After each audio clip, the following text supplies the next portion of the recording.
भारतीय कृषी औद्योगिक प्रतिष्ठानाच्या वतीने विविध समाजोपयोगी उपक्रम.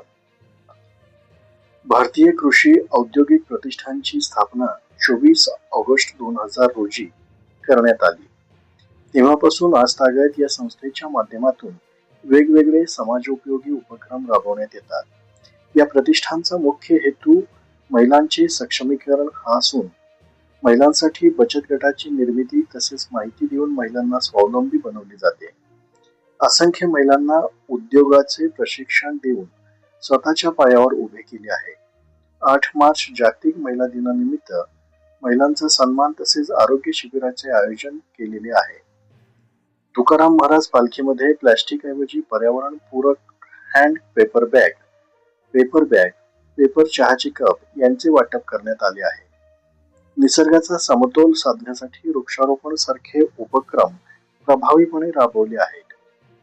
शेळीपालन व्यवसायाची सविस्तर माहिती देऊन दूध उत्पादन वाढवून ती विक्री करण्यासाठी वरळी कांचन येथे दूध ATM सुरू केले आहे.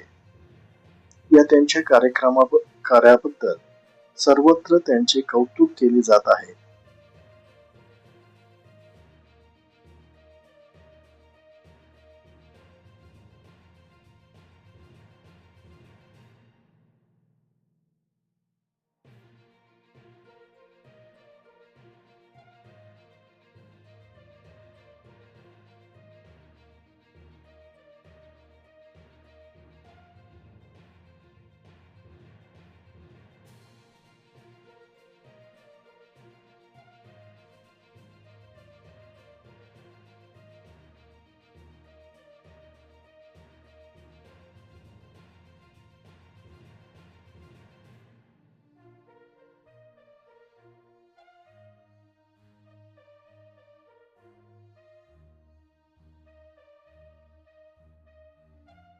ताज्या घडामोडी जाणून घेण्यासाठी आजच बहुजन आवाज न्यूज चॅनलला लाईक, शेअर आणि सबस्क्राईब करा.